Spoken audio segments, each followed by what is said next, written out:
बिस्मिल्लाहिर्रहमानिर्रहीम। अस्सलाम वालेकुम।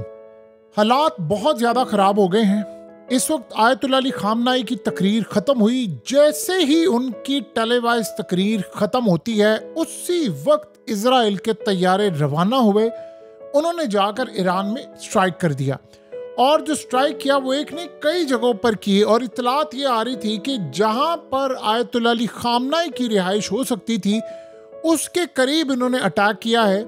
इस वक्त आयतुल्लाह अली ख़ामनाई महफूज रहे हैं हमले में। जो भी सूरत हाल थी उनको मारने की कोशिश है वो एक महफूज मकाम पर मौजूद है, लेकिन ये नहीं कहा जा सकता कि वो कितनी देर तक महफूज है, क्या सूरत हाल है। लेकिन एक 85-90 साल बुजुर्ग से पूरे का पूरा अमेरिका और इसराइल इतना खाइफ है कि वो दरिंदों की तरह नोचने के लिए तैयार हैं कि किसी तरह इस बुजुर्ग को मार दिया जाए। और डोनाल्ड ट्रंप ने, आप ये देखिए, जैसे आयतुल्लाह ने जवाब दिया, आज असल में डोनाल्ड ट्रंप ये समझ रहा था कि सरेंडर कर देंगे, उसको कहा हमने तुम्हारा ये तबाह कर दिया, वो तबाह कर दिया। उसके फौरी बाद इन्होंने बात की और कहा आयतुल्लाह को कि अब तुम्हें मैं सिर्फ इतना ही कहूँगा, गुड लक। आपको पता है इसका क्या मतलब है? ये सीधी सीधी डोनाल्ड ट्रंप ने धमकी दी है कि मैं तुम्हें मारने वाला हूं। उसे कहा ठीक है, तुमने जो करना था कर लिया, यानी जो तुमने तकरीर करनी थी वो कर ली और उसके बाद गुड लक। अब वो उसने गुड लक कहा, उधर इजराइल ने स्ट्राइक कर दिया।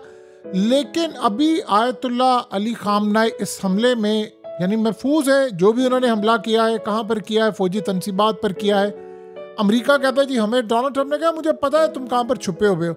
उसने कहा कोई नहीं जानता कि मैं अब क्या करने वाला हूं। उसने कहा कि मैं बस इतना कहना चाहता हूं कि इस हफ्ते बहुत कुछ तबाही होने वाली है और ऐसी तबाही होने वाली है जो हमने आज से पहले नहीं देखी।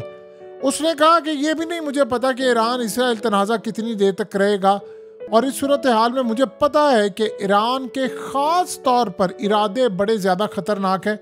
लिहाजा इस वक्त डोनाल्ड ट्रंप ने कहा है कि ईरानी असल में व्हाइट हाउस आना चाहते हैं और आकर मुझसे बातचीत करना चाहते हैं, कोई भी मामला करना चाहते हैं, यानी मेरे साथ मामला करना चाहते हैं। मैंने कह दिया आयतुल्लाह को कि अब बहुत देर हो गई है। उधर ईरान ने कहा है कि तुम ये जो झूठ बातें कर रहे हो, हम तो व्हाइट हाउस के करीब भटकना भी नहीं चाहते। तुम तो ये बात कह रहे हो कि जी फलाना माना चाहते हैं, हम मुज़ाकरात के लिए व्हाइट हाउस आना चाहते हैं। उन्होंने सादे अल्फाज में कहा कि तुमने ये हरकत की है कि जी हम लोग ईरान के रहबरे आला को मारने वाले हैं, उसको मारने की धमकी दी है।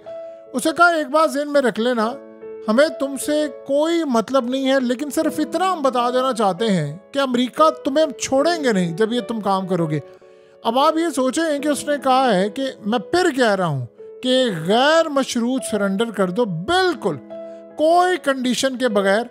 लेकिन मैं बड़ा क्लियरली बता देना चाहता हूँ। उन्हें पूछा कि आप इजराइल के साथ मिलकर ईरान पर अटैक करने के लिए जा रहे हैं। कहता हो सकता है मैं कर दूं, हो सकता है मैं ना करूं, कोई नहीं जानता कि मैं क्या करना चाहता हूं। बस मैं इतना कह रहा हूं कि ईरान के दिन बुरे आ चुके हैं और इस सूरत हाल के अंदर बड़ी तबाही होने वाली है। आप सोचें कि जैसे आयतुल्लाह की तकरीर ख़त्म होती है, इजराइल के तैयारे बमबारी करने पहुँच जाते हैं, उन्हें मारने के लिए स्ट्राइक करते हैं, लेकिन वो उस हमले में बचे रहते हैं। अब असल कहानी ये है कि पुतिन ने इनको कहा, अब जरा बात समझिए क्या होने वाला है। पुतिन ने कहा डोनाल्ड ट्रंप को कि भाई मैं मेडिएशन कर देता हूँ, उसे इनकार कर दिया और कहा पहले तुम अपनी जंग बंद करो, दोबारा मेरी तरफ आना। आपको पता है कि ईरान के अगर सुप्रीम लीडर या रहबर आला को इन्होंने नुकसान पहुँचाने की कोशिश की तो एक बात आप ज़हन में रखिएगा, फिर पुतिन के जो हालात हैं वो अमेरिका के साथ बड़े ख़राब हो जाएंगे और लड़ाई फिर हो जाएगी इनकी। फिर आप ये बात भूल जाएं कि ये जो कोई भी समझ रहा है कि जी उसके बाद मुज़ाकरात होंगे, वो रूस यूक्रेन वाली जंग, आप भूल जाएं। फिर उसको अमेरिका खुलकर फिर यूक्रेन के साथ खड़ा होगा, ये आप अच्छी तरह समझ रहे। फिर उसके बाद ये लड़ाई हो जाएगी इनकी, और ये वो लम्हा होने वाला है जिसमें मामलात काफ़ी हद तक ख़राब हो जाएंगे, क्योंकि अमेरिका को बार बार वार्न किया है डोनाल्ड ट्रंप ने। जो बातें की हैं उस पर पुतिन ने बार बार वार्न किया है। और आपको पता है कि पुतिन ने रिसेंटली डोनाल्ड ट्रंप को कहा था कि तुम्हारी वजह से ये सारी जंग छिड़ी है और ये तुम लोग जो बैक कर रहे हो इसराइल को, इसकी वजह से। तो उन्होंने आगे से कहा था कि जंग को बंद भी तुम करो। उन्होंने कहा पहले तुम अपनी जंग बंद कर लो यूक्रेन वाली, फिर उसके बाद मुझे आकर कहना। अब असल कहानी ये है कि ईरान के मामलात के बाद अगला मरहला क्या है, चाइना कहाँ पर खड़ा हुआ है। क्योंकि देखिए एक बात ज़हन में रख ले, इजराइली क्या कह रहे हैं, आप उनके मीडिया को उठाएं तो आप हैरान हो जाएंगे।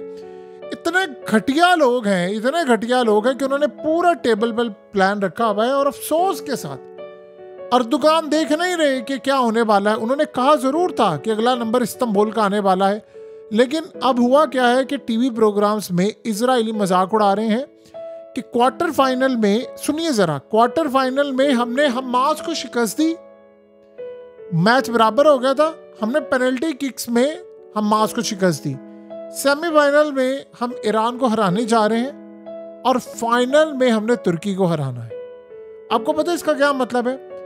उसका ये मतलब है कि अर्दोगान हमारे हैं। एक बात आप अच्छी तरह समझ लीजिएगा, तुर्की के साथ उन्होंने वही काम करना जो वो गजा में किया है, जो ईरान के साथ वो कर रहे हैं। इसराइल अगर ईरान के साथ इस लड़ाई में किसी वजह से भी, आप समझते, अगर ईरान का नुकसान हो गया, ये आप आज बात नोट कर लें, किसी इस्लामिक कंट्री ने नहीं बचना, कोई नहीं बचेगा, चाहे जो मर्जी कर ले, जितना मर्जी ताकतवर है, नहीं बचेंगे, नहीं बचेंगे, सवाल ही पैदा नहीं होता बचेंगे, कोई कसर बाकी नहीं रहेगी।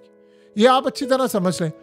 जो आज ईरान की मदद करने के लिए नहीं आ रहे, क्या वो तुर्की की मदद करने के लिए जाएंगे? उन्होंने 1 बाय 1 सबको मारे हैं। फिर क्या होगा? अमेरिका को आगे रखता है इसराइल और कहता है जो मदद करने के लिए आएगा मैं उसको छोड़ूंगा नहीं, और उसके बाद उसको अटैक करता है। आज जुर्रत नहीं है किसी इस्लामिक कंट्री की ईरान की मदद करने के लिए जाए। बस सिर्फ टोटली ट्विटर पर, सोशल मीडिया पर, प्रेस रिलीज पर सिर्फ मजम्मत है। That's it. इससे आगे वो जाने की इजाजत नहीं देंगे आपको। और अमेरिका सारी ताकत के साथ, सारे ममालिक की ताकत के साथ उस मुल्क के साथ खड़ा है जो बर्बरियत करे। What next? क्या होने वाला है? ये ईरान में अब बड़ा स्ट्राइक करने वाले हैं इस हफ्ते, बहुत बड़ा स्ट्राइक। और गालिबन इनका प्लान जो है अभी तक वो ये है कि हम फौजें उतार दें ईरान के अंदर और ईरान के बहुत सारे एरियाज को टेक ओवर कर लें, फौज उतार दें और तबाही कर लें। ऐसा कुछ मामला उनका इस वक्त होने के लिए जा रहा है। अब ईरान इसका क्या जवाब देगा, क्या मामला होगा, वो आखिरी हद तक तो लड़ रहे हैं जितना वो हो सकता है। एक बात आप ज़हन में रख लें, आज इन्होंने ये काम किया। अब आप इजराइल को देखें ना, वो क्या कह रहे हैं कि ईरान अपने हथियार यमन को दे सकता है। आपको क्या लगता है उसके बाद वो यमन की तरफ नहीं आएंगे? फिर वो कहेंगे कि अर्दोगान दहशतगर्दों का हामी है, वो तुर्की को कहेंगे हम तुर्की के साथ लड़ाई कर रहे हैं। वो शाम को कहेंगे, इराक को कहेंगे आपने अहादीस नहीं पढ़ी कि दीगर कौमें एक वक्त ऐसा आएगा तुम पर ऐसे टूट पड़ेंगे जैसे खाने वाले खाने पर, यानी इनवाइट कर रहे होंगे हर कोई। और ये डॉक्टर इशरार अहमद ये हदीस भी सुनाया करते थे कि वो ऐसा कहेंगे कि भाई आओ खाओ, यहाँ से खाओ, यहाँ से। हर कोई मिलकर मुस्लिम कंट्रीज को 1 बाय 1 तोड़ेगा। ये सारे हमने बचपन में बड़ी कहानियां पढ़ी थी, इकट्ठ हो, ये हो, यूनिटी हो। आपको उन्होंने डिवाइड एंड रूल किया और वो तोड़ रहे हैं।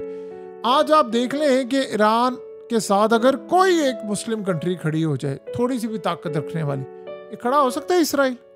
अभी वो अकेले इसराइल को इतना तबाह कर रहे हैं सिर्फ अपने अंदर के गद्दारों की वजह से। कोई डिफेंस सिस्टम उनको देने को तैयार नहीं, इतना सब अमेरिका से डरे। तो आप ये सोचें कि अब सूरत हाल कितनी खतरनाक है।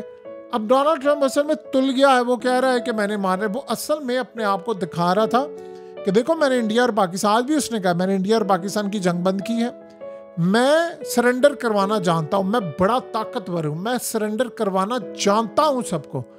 वो ये चाह रहा था कि मैं दुनिया को बताऊं देखो सरेंडर कर दिया है इन्होंने, ईरान ने। तो ईरान ने कहा हम तो मर जाएंगे, हमारी लाशों से गुजर जाओगे, सरेंडर तो ईरानी कौम के खून में शामिल ही नहीं है, हम लोग तो सारी जिंदगी नहीं हमने सरेंडर किया, तो तुम्हारे आगे सरेंडर करेंगे, हम मर जाएंगे। ठीक है दुनिया, तुमने भी मरना हमने भी मरना, मर जाएंगे लेकिन हम ये करेंगे नहीं। डोनाल्ड ट्रंप के बारे में एक राय कायम हुई थी जब वो पहले 4 साल आया था कि अमेरिका का वाहिद प्रेसिडेंट, उसने इलेक्शन भी इसी आस पर लड़ा था कि मैं वाहिद प्रेसिडेंट हूँ अमेरिका का जिसे कोई जंग नहीं की। इस बंदे ने जो धोखा दिया है अपने वोटर्स को, जो पूरे वर्ल्ड को धोखा दिया है, आप उसका तसव्वुर भी नहीं कर सकते। ये पूरी तरह जंग में शामिल है। अब सिर्फ एक चीज देखना बाकी है कि क्या ईरान इस जंग को प्रोलोंग करेगा। देखिए उनके पास है कैपेसिटी। अमेरिका ने उधर से अपने तैयारे रवाना कर दिए हैं, उन्होंने अपने जेट्स भी रवाना कर दिए हैं, उन्होंने तमाम चीज़ें रवाना कर दी हैं। और गुड लक कहने का मतलब ये है कि रेडी रहना, ईरान हम अटैक करने के लिए आ रहे हैं। और उससे भी बड़ी बात यह है कि बड़े बड़े ममालिक को इन्होंने इन्फॉर्म कर दिया है कि हमारा अटैक रेडी है और आप इस अटैक को देखेंगे और इसमें शमूलियत भी इख्तियार करेंगे जितना हम कहेंगे। बहरहाल अमेरिका ने सारी ज़िंदगी जुल्म किया है और मुसलमान तो पैदा ही शायद जुल्म सहने के लिए और उनके बीच में जो गद्दार है वो गद्दारियाँ करने के लिए। एक मुस्लिम कंट्री ऐसी बाकी नहीं बची जो स्टैंड ले सके, कोई भी नहीं। ईरान एक ताकतवर मुल्क है, लड़े हैं, लेकिन इस सूरत हाल के बावजूद उनका अपना भी नुकसान हो रहा है। वो जितना हो सकता है लड़ रहे हैं, जितनी उनकी कैपेसिटी है। वो शायद अपनी कैपेसिटी से अबव पंच कर रहे हैं, लेकिन आप ये देखिए ना कि उनके साथ हो क्या रहा है। कोई उनके साथ नहीं खड़ा। ये जंग उनकी है, उनके बाद बाकी सबके नंबर है।